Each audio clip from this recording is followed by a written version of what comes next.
Oi gente, tudo bem? Hoje é dia 2 de março, eu tô aqui no segundo vídeo do mês de março, que eu vou estar gravando para vocês durante todo esse mês. E hoje eu escolhi um assunto, não aleatório como no vídeo anterior, um assunto que muito me interessa, que eu gosto muito, e quem me segue aí nas redes sociais sabe, né? É um assunto que tá nesse livro aqui, Evolução Espiritual na Prática. Aliás, estão me pedindo aí indicação de livro, esse é um livro que eu indico, tá bom, gente? Olha, é do Bruno Gimenez, da Patrícia Cândido, e é um livro que não tem cunho religioso, ele aborda vários aspectos das religiões em geral, é um livro bem universalista, e tem muita informação legal, tem muito conteúdo legal aqui. O meu, olha, ele tá inteirinho grifado, ó. Eu já passei por esse livro umas 2 vezes e hoje eu separei um assunto que para mim é de suma importância, principalmente nesses tempos, né, difíceis que estamos vivendo. E é um assunto que particularmente eu gosto bastante de falar. Bom, o assunto é a alma imortal. Pois é. E eu vou tentar manter aqui exatamente as palavras do livro, né, dos autores, porque apesar de ser um assunto que mexe muito comigo, e eu acredito muito em tudo que está aqui, para mim é tudo muito verdade isso aqui, eu estou aqui para compartilhar uma mensagem com vocês de um livro que não fui eu que escrevi, tá bom? Mas que faz muito sentido, então se vocês tiverem interesse em se aprofundar, vale a pena, pode ser que durante esses 31 dias eu ainda volte para esse livro para a gente continuar esse assunto. Tá bom? Então, a alma imortal. Então, o livro ele começa falando que para a gente entender essa natureza da reencarnação, eu sei que muitas pessoas não acreditam nisso, falam que isso não está na Bíblia, e nós não vamos entrar nesse aspecto religioso, tá bom? Mas, enfim, para entender essa natureza da reencarnação na existência humana, primeiramente, nós precisamos compreender inegavelmente o mundo. Né, que o mundo, o universo, ele caminha sempre para frente, como a correnteza de um rio. Isso a gente não pode negar, né? E ele flui sempre para um único sentido, né? Isso o livro deixa, enfim, bem claro aqui pra gente, que isso é evidente, né? Por mais que as pessoas não acreditem na reencarnação, esse fato, né, é um fato que ninguém contesta.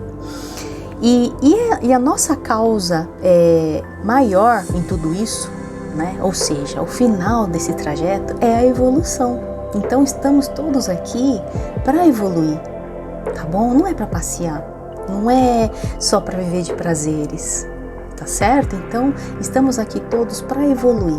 Cada um de nós estamos num grau de evolução, passando por dificuldades diferentes. E não existe no mundo ninguém igual a nós. Não existe no mundo, no universo, nenhuma outra Samantha, sabe? Nem outra Maria, nem outro João, não existe. Então estamos aqui individualmente, tá certo? Vivendo essa experiência humana e todos nós vamos evoluir, querendo ou não. E aí o livro fala assim, que pense bem, ele fala, pense que mesmo com tantos problemas e conflitos, né, esse progresso da humanidade, ele se dá dia após dia, ano após ano, sem a gente perceber. E daí basta a gente olhar para a história, né, da vida do nosso planeta e constatar através de inúmeras formas que a evolução nunca parou, gente. Nunca parou, independente da vontade dos homens, né? Então vamos pensar lá na época das cavernas, olha o tanto de coisa, né, que nós já vivemos. Então, independente da nossa vontade, essa evolução ela acontece, né? E essa evolução ela é necessária para a humanidade. Por quê? É um desenvolvimento assim desejável para a alma, né? Seria impossível que se processasse, né, no tempo limitado de uma só existência, ou seja, seria impossível em uma só vida, corrigir todas as nossas falhas de caráter. Seria impossível. Seria impossível a gente morrer hoje sem eliminar da gente a raiva, né, o ódio, a inveja, enfim, tantos e tantos outros atributos aí inerentes de nós, né, nós do nosso ser, né, ser humano. Então, isso é uma coisa que a gente vai trabalhando, né, uns mais, uns menos. Então, em uma vida seria impossível corrigir todas essas falhas de caráter. Será que em uma só experiência a gente poderia dizimar das nossas vidas o medo? Será que hoje você que está me assistindo pode falar: hoje eu morro sem medo? Não. Você pode ter certeza que não, né? A raiva. Hoje eu garanto que não existe mais raiva dentro de mim. Deixa alguém bater no seu carro, né, de propósito, alguém te xingar, né, te maltratar, você vai ver que aflora, né, rapidinho. Em uma só encarnação seria possível compreender a miséria e a riqueza, a alegria e a tristeza?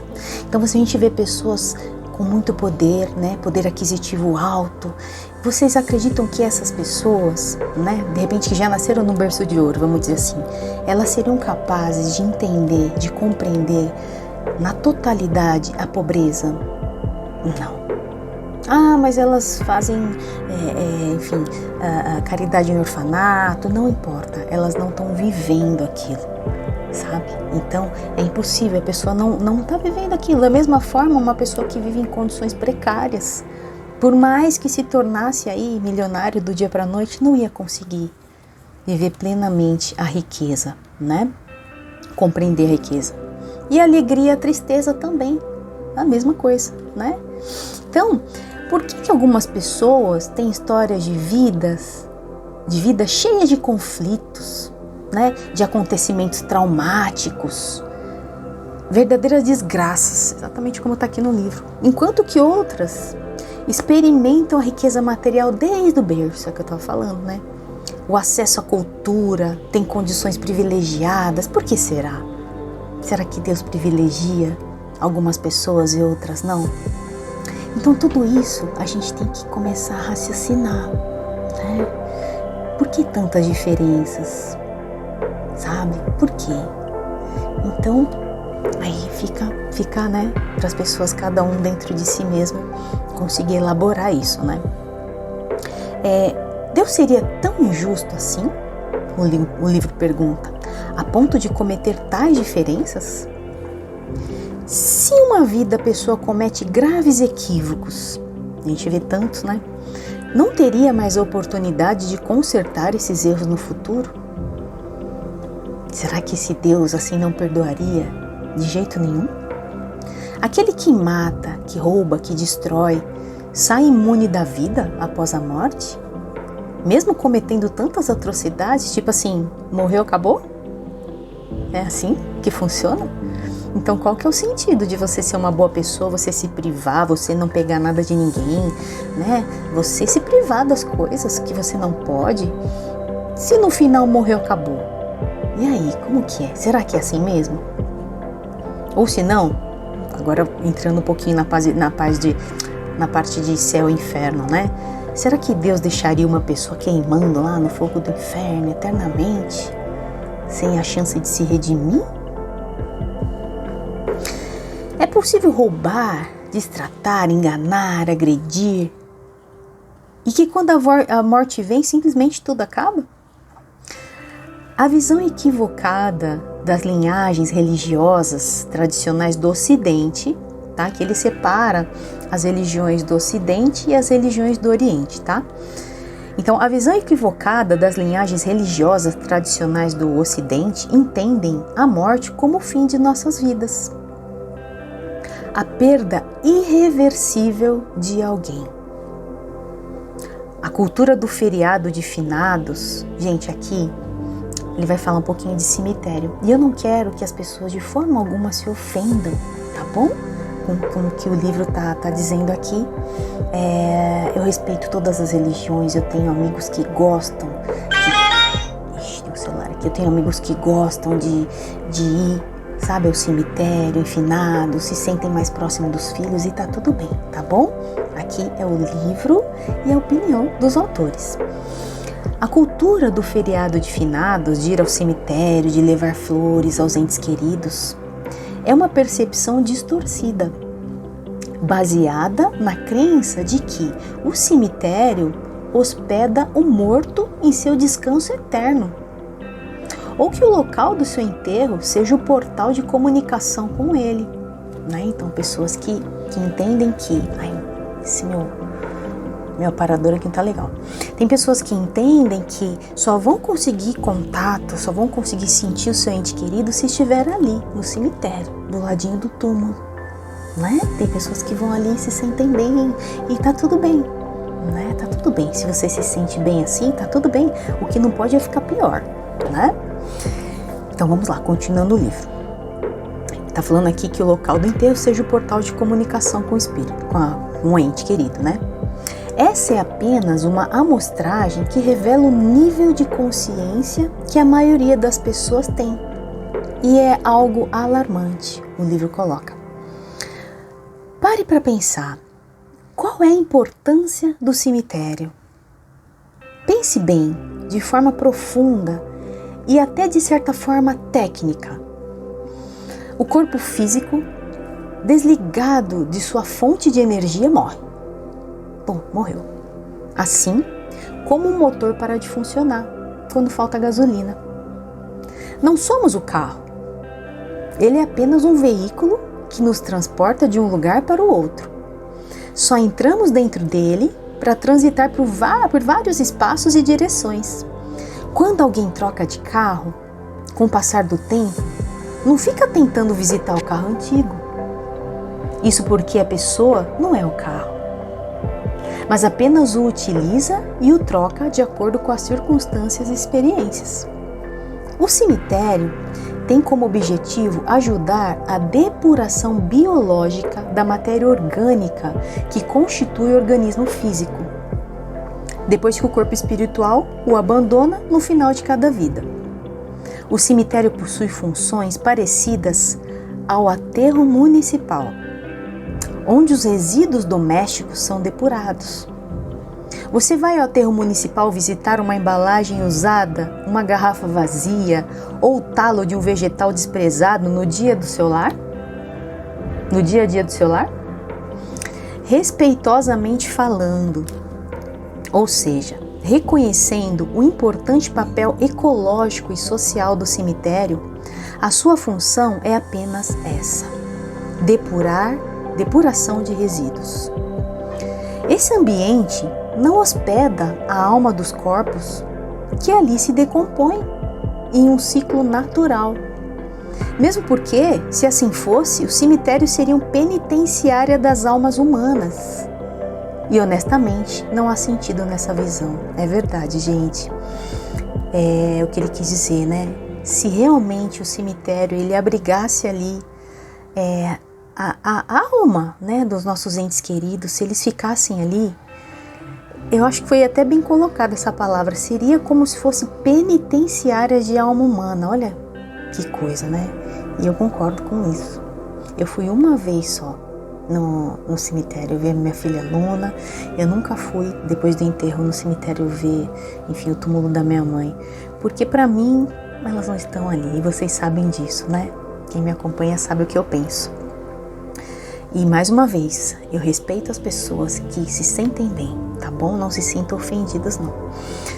Bom, vou continuar o livro. Por isso, não gaste dinheiro com flores para levar ao túmulo de ninguém. Se comprar flores, dê para o seu cônjuge, decore a sua casa.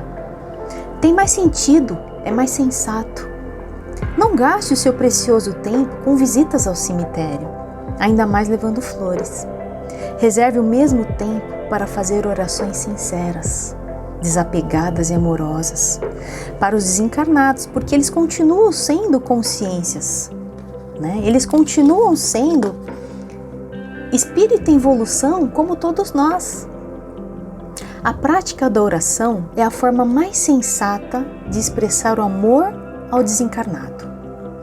Porque se não for assim, é porque não é amor verdadeiro, e sim apego, disfarçado de um sentimento de saudade e de dor, que tem como pano de fundo o egoísmo, por só pensarmos na nossa dor e jamais na necessidade evolutiva que cada alma tem.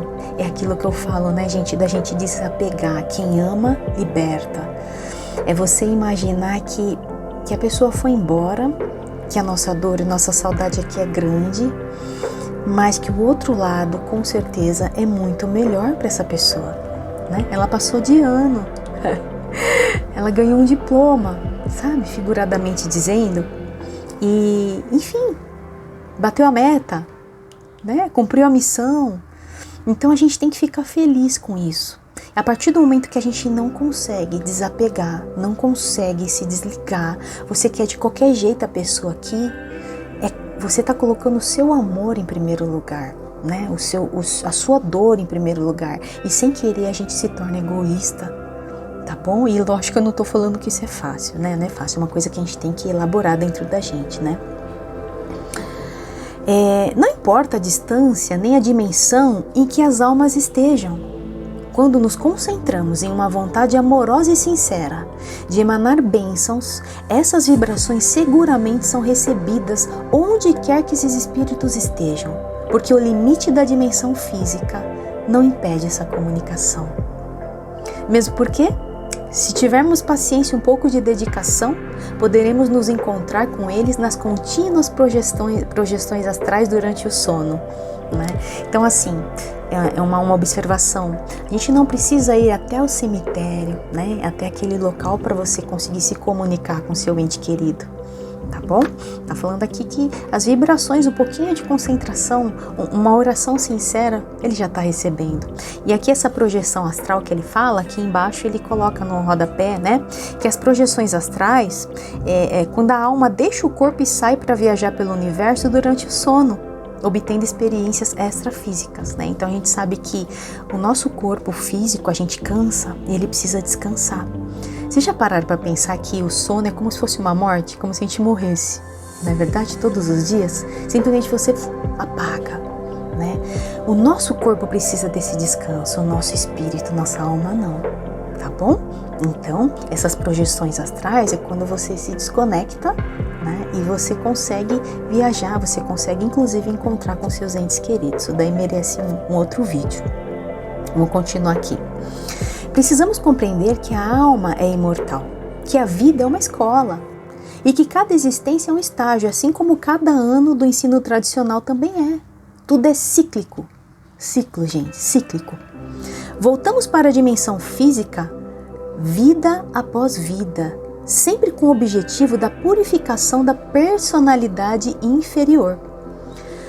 Mas como a cultura ocidental, que é a nossa, né, gente, impregnada na nossa consciência, caracterizada pela influência do equivocado dogma não reencarnacionista, aquele dogma de que morreu, acabou, das religiões ocidentais, né? É de que a morte é uma desgraça. Somos estimulados a sofrer por antecipação. Isso pela percepção que temos de que a morte é uma perda. Eles colocaram aqui entre aspas, né? E assim caminha grande parte da humanidade, iludida, equivocada da real função da morte, ou melhor, da saída final da consciência do corpo físico.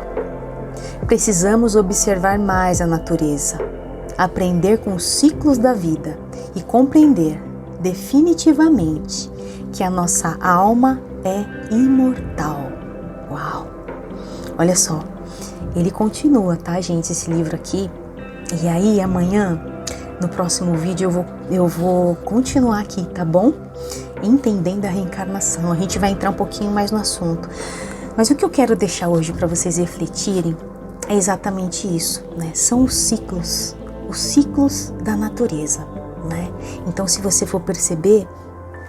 Então, hoje eu quero finalizar esse vídeo deixando vocês aí pensando um pouquinho nessa possibilidade para quem não acredita, né?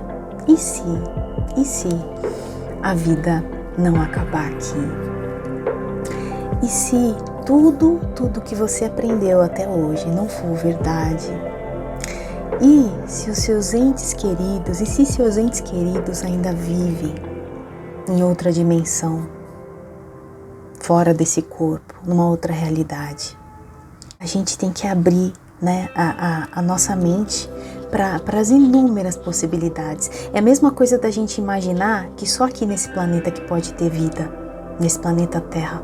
Vocês já pararam para pensar a quantidade de galáxias que nós temos, de estrelas, né? De mundos que a gente nem conhece. Cada vez mais a ciência aí vai descobrindo, né? Então assim, a gente vive numa Via Láctea, tem milhares dessas. Então assim, não é muito pequeno a gente pensar que só pode haver vida aqui na Terra, né? Porque se tudo nasce, morre, se a vida, se a natureza, tudo recicla, vamos pensar assim, né? O fruto cai da árvore, vai, apodrece, né? Ele ali germina, né? Quer dizer, ele aduba o solo e uma nova planta germina e oferece o fruto pra gente, enfim. A gente começa a pensar nesses ciclos. Por que seria tão diferente com o ser humano? Por que só com a gente seria tão diferente? Então hoje eu vou finalizar esse vídeo deixando vocês pensarem um pouquinho, tá bom? Sobre isso. Lembrando que nada daqui é imposto. Eu tô lendo um livro que, apesar de eu concordar, né, com tudo, é um livro, tá bom? Um livro maravilhoso que, para vocês que se interessarem, vale muito a pena, né? Eu quero até ler um pouquinho aqui. Tem uma parte que ele fala assim: o que é um ser universalista? Tá bom? Por isso que eu te falo que é um livro assim que fala de todas as religiões, né? O que é o universalismo? Olha que legal. É uma forma de desenvolver a consciência sem dogmas ou paradigmas, que procura unir a sabedoria do Oriente à sabedoria do Ocidente, a ciência e a espiritualidade, aproveitando tudo que é de bom, sem preconceitos e determinismos. Olha que legal, gente. É o mesmo que dizer que a melhor religião é a do coração e a melhor filosofia é a de fazer o bem, com simplicidade, leveza e amorosidade. O universalismo busca mostrar para as pessoas que não precisamos apenas de religiosidade, precisamos de espiritualidade, o que se refere ao estado de espírito, ao nível de consciência, que é do que realmente necessitamos. Ser religioso não garante uma consciência espiritualizada. É muito legal, né? Bom, vou terminar meu vídeo hoje por aqui. Espero que vocês tenham gostado, que vocês reflitam pra gente voltar aqui amanhã, tá bom? Um grande beijo. Fiquem com Deus.